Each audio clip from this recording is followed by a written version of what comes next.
Hello students, मेरा नाम है एस के वर्मा। हम कर रहे थे 10th क्लास की जो थर्ड यूनिट है, pair of linear equation in two variables की एक्सरसाइज 3.2। और लास्ट वाले लेक्चर के अंदर हमने क्या किया था, जो सेकंड जो सम है एक्सरसाइज 3.2 का वो कंप्लीट कर लिया था। अब हम करेंगे सम नंबर 3। ठीक है, तो देखिए सम नंबर 3 करते हैं, बिल्कुल आसान है।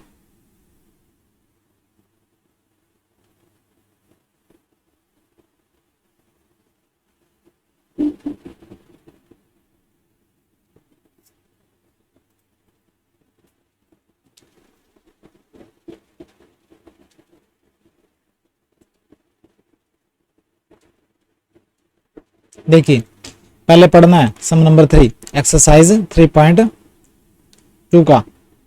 ठीक है, कहता on comparing the ratios a1 upon a2, b1 upon b2 and c1 upon c2, find out whether the following pair of the linear equations are the consistent or inconsistent। देखिए ये first second third fourth fifth ये part दे रखे हैं।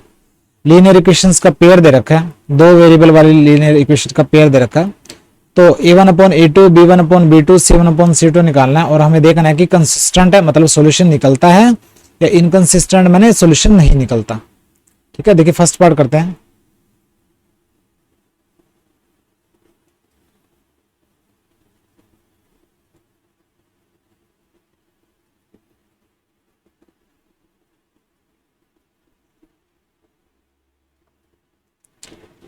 First part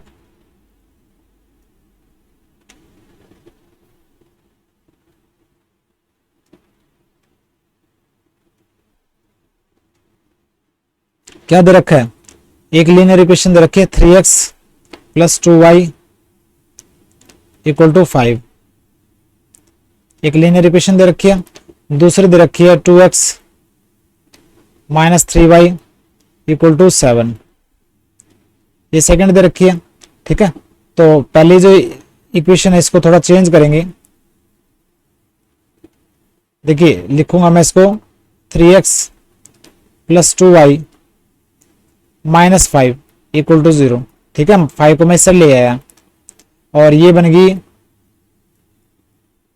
2x minus 3y minus 7 equal to 0। ये बन गई एक equation बन गई, एक इक्वेशन बन गई फाइनल। ठीक है, तो यहां देखिए a1 क्या है, यहाँ पे 3 है, b1 क्या है 2 है और c1 क्या है माइनस 5 है। और यहाँ पे a2 क्या है इस इक्वेशन में 2 है, b2 क्या है माइनस 3 है और c2 क्या है माइनस 7 है। तो अब a1 अपॉन a2 निकाल लो। a1 अपॉन a2 क्या है 3 अपॉन 2, 3 अपॉन 2 आ गया। अब b1 अपॉन b2 निकाल लो। b1 अपॉन b2 मतलब 2 अपॉन माइनस 3 मतलब माइनस 2 अपॉन 3। आगे निकालने की जरूरत नहीं है। a1 अपॉन a2 अगर b1 अपॉन b2 के इक्वल ना हो तो c1 अपॉन c2 निकालने की जरूरत ही नहीं है। ठीक है, तो a1 upon a2 not equal to b1 upon b2। आपको पता है ऐसी सिचुएशन के अंदर क्या आता है, दो इंटरसेक्टिंग लाइन आएगी।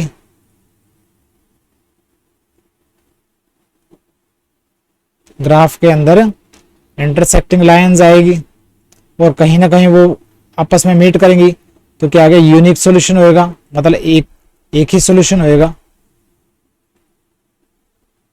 ठीक है, और ये क्या होते अगर सॉल्यूशन है तो हम क्या बोलेंगे इक्वेशन को कंसिस्टेंट। तो ये आंसर आ गया कंसिस्टेंट। ठीक है, कंसिस्टेंट हो गया। ये कर लिया हमने। अब करेंगे हम सेकंड पार्ट।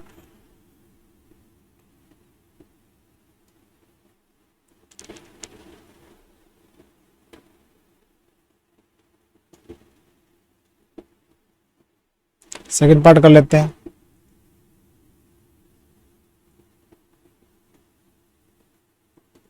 देखिए एक इक्वेशन दे रखी है 2x minus 3y equal to 8, इसको चेंज कर लेता हूँ मैं, 2x minus 3y minus 8 equal to 0। एक इक्वेशन तो ये होगी। दूसरी इक्वेशन है 4x minus 6y equal to 9, इसको मैं बदल लेता हूँ, 4x माइनस 6y माइनस में 9 इक्वल टू 0। इक्वेशन नंबर 2, यहाँ पे इस इक्वेशन के अंदर a1 क्या है, 2 है, b1 क्या है, माइनस 3 है,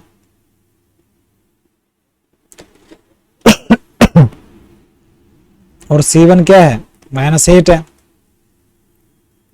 इस इक्वेशन के अंदर a1 क्या है, 4, b1 है माइनस 6, सॉरी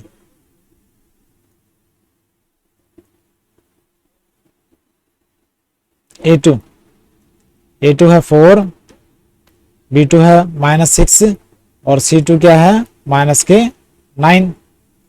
ये हो गया।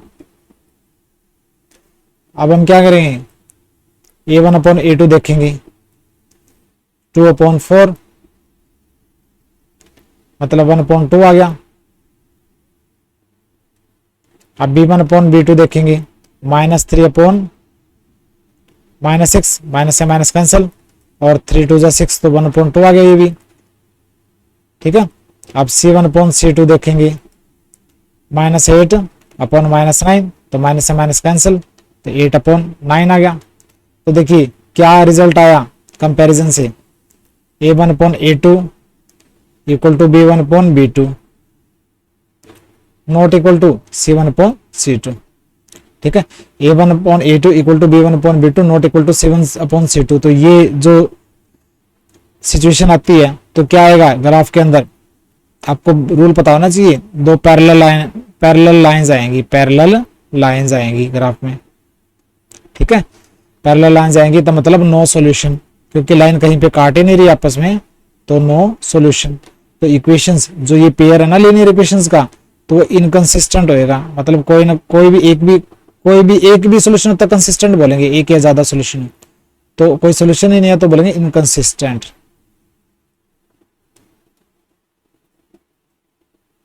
इनकंसिस्टेंट आ गया। ठीक है, सेकंड पार्ट का इनकंसिस्टेंट। अब करेंगे हम थर्ड। सेकंड हमने कर लिया, अब करेंगे हम थर्ड। देखिए थर्ड करते हैं।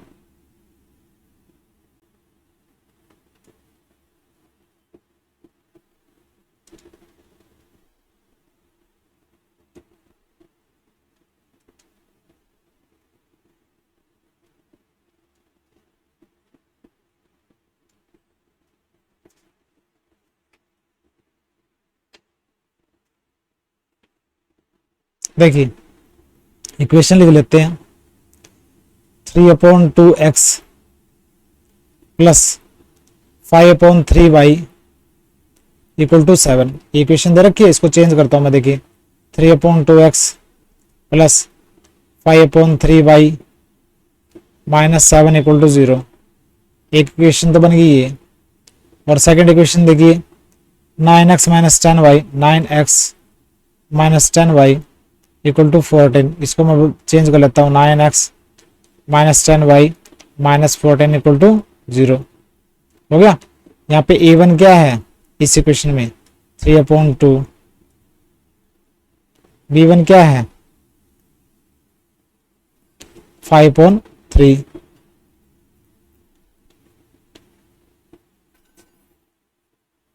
और c1 क्या है माइनस 7, और यहाँ पे a2 क्या है इस इक्वेशन में 9, b2 है माइनस 10 और c2 है माइनस 14। अब देख कंपैरिजन करते हैं, देखते हैं a1 अपॉन a2 देखते हैं। a1 क्या है 3 अपॉन 2 और a2 है 9, क्या आ जाएगा 3 अपॉन 2 इंटू 9, 3 3 जा 9, तो 1 अपॉन 6 आ गया। ठीक है, फिर b1 अपॉन b2 देखते हैं। b1 है 5 अपॉन 3 और b2 माइनस 10, तो क्या आ जाएगा 5/3 इंटू -10, 5 2 जा, ये क्या आ गया 1/-6, ठीक है। या फिर क्या लिख सकते हैं -1/6। तो A1/A2 not equal to B1/B2, आगे जाने की जरूरत ही नहीं हमें। A1/A2 देखना तो देख लो, C1/C2 पढ़ना जरूरत ही नहीं है, नॉट इक्वल टू B1/B2। तो ऐसी सिचुएशन के अंदर क्या आएगी, इंटरसेक्टिंग लाइंस आएंगी।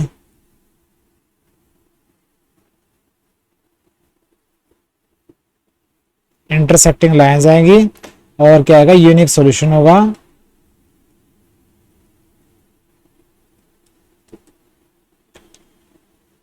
और पेयर ऑफ लीनियर इक्वेशंस क्या होगी, कंसिस्टेंट। कंसिस्टेंट मैंने एक सॉल्यूशन है ना, इसका सॉल्यूशन होना चाहिए कोई ना कोई एक या ज्यादा, तो कंसिस्टेंट बोलेंगे। ये आ गया आंसर, ठीक है। ये थर्ड हमने कर लिया। अब हम करेंगे फोर्थ।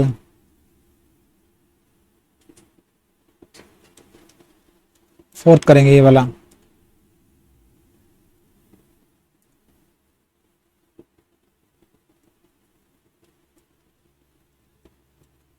देखिए 5x - 3y इक्वल टू 11, ये इक्वेशन दे रखी है। तो मैं क्या करूं, इसको 5x - 3y - 11 equal to 0, equation एक बन गई। दूसरी इक्वेशन है -10x + 6y इक्वल टू -22। तो क्या आ जाएगा, -10x + 6y + -22 हो जाएगा, इस साइड आगे इक्वल टू 0, इक्वेशन नंबर 2। तो A1 आ गया 5, B1 आ गया -3, C1 हो गया -11, और यहाँ पे A2 हो गया -10, B2 हो गया 6 और C2 हो गया 22, हो गया।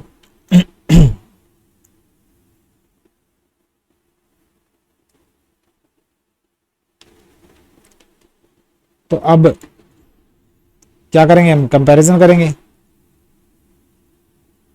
A1/A2 देखेंगे, 5/-10 क्या जगह -1/2। B1/B2 देखेंगे -3/6, तो ये भी क्या जगह -1/2।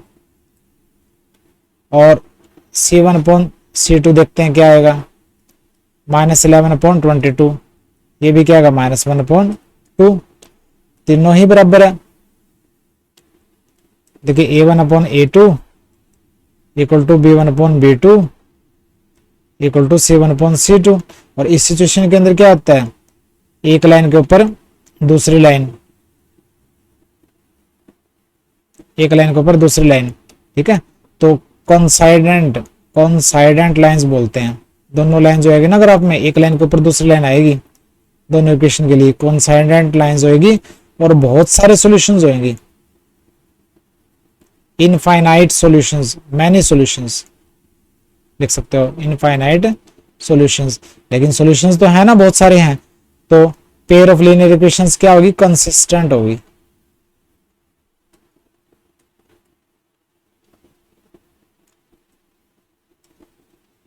ठीक है, कंसिस्टेंट होगी। तो ये फोर्थ पार्ट हमने कर लिया।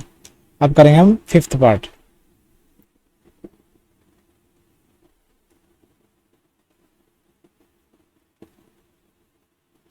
देखिए फिफ्थ पार्ट भी आसान है बिल्कुल। दे रखा 4/3x + 2y = 8। ठीक है, इसको मैं चेंज कर लेता हूं, 4/3x + 2y -8 = 0, इक्वेशन बन गई 1। और सेकेंड इक्वेशन है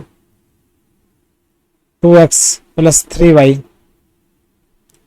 = 12, तो ये बन गया 2x - 3y -12 equal to 0 equation होगी नंबर 2। तो यहाँ पे a1 क्या है इस इक्वेशन में, a1 क्या है 4.3,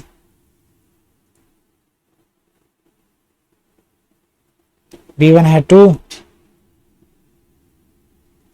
c1 है -8, और यहाँ पे a2 है 2, b2 है -3, c2 है -12। ठीक है, अब देखेंगे कंपैरिजन करेंगे हम। a1 अपॉन a2 क्या आएगा, a1 अपॉन a2 4.3 अपॉन 2, तो 4.3 इंटू 2, 2 2 ज़ा 4, तो ये आ गया 2/3, पहले का 2/3 आ गया। अब b1 अपॉन b2, ठीक है, तो b1 है 2 और b2 है -3, तो ये आ गया -2/3। तो देखिए a1 upon a2 not equal to b1 upon b2।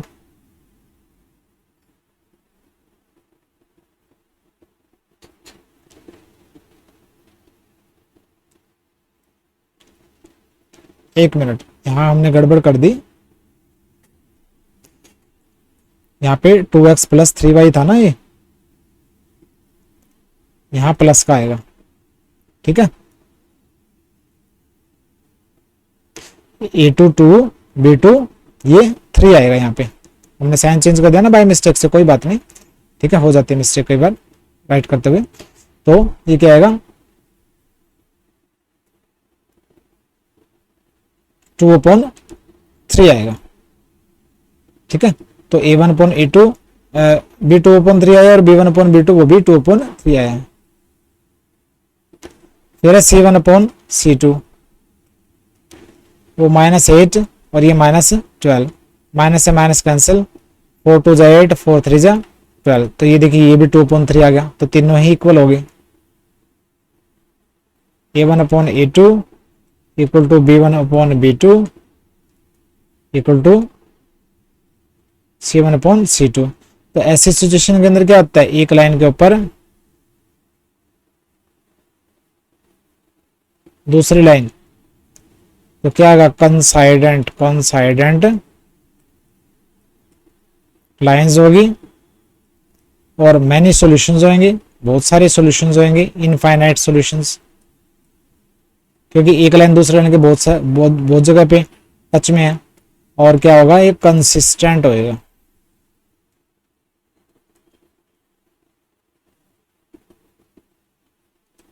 ठीक है, तो ये consistent pair of linear equations जो होगा वो कंसिस्टेंट होगा। तो ये सम नंबर 3 के हमने first, second, third, fourth and fifth part हमने कर लिए। आराम से इनको करना है, प्रैक्टिस करनी है। दुश्मन को कभी कमजोर नहीं समझना चाहिए। जो चीजें आसान लगती है वही चीजें मिस्टेक भी करवा देती हैं। ठीक है, मिस्टेक किसी से भी हो सकती है, आपसे, मुझसे। जिस इंसान ने लाइफ के अंदर कभी मिस्टेक की नहीं है, इसका मतलब उसने कोई नया काम किया ही नहीं है। और ये किसने बोला था, अल्बर्ट आइंस्टाइन ने बोला था।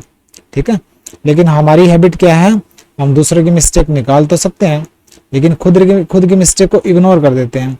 तो हमें उनको मिस्टेक को इम्प्रूव करने की जरूरत नहीं है, ये जरूरत है हमें ये बात माननी पड़ेगी कि स्लो करना पड़ेगा। ठीक है, हर एक चीज को स्लो कीजिए आप। जितना आप स्लो करेंगे आपको इतना ही आसानी से समझ में आएगा। लेकिन सिर्फ क्या करना पड़ेगा, आपको रेगुलर चलना पड़ेगा। रेगुलर चलिए और आपको पता ही नहीं चलेगा कब आपकी first unit, second unit, third unit complete होती जाएंगी, आपको पता ही नहीं चलेगा धीरे धीरे, और आप पे प्रेशर भी नहीं आएगा। ठीक है, तो ये सम नंबर 3 के 5 पार्ट्स हमने कंप्लीट कर लिए एक्सरसाइज 3.2 की। ठीक है, और फिर फोर्थ है, देखिए फोर्थ के 4 पार्ट्स हैं। आगे इतना मुश्किल नहीं है, इजी है। इसके अंदर पार्ट्स हैं, वहां पे हमें थोड़ा सा स्लो होना है। फिर मिलते हैं नेक्स्ट लेक्चर में। बाय। नोट्स मेरे डाउनलोड कर लेना डिस्क्रिप्शन में। बाय।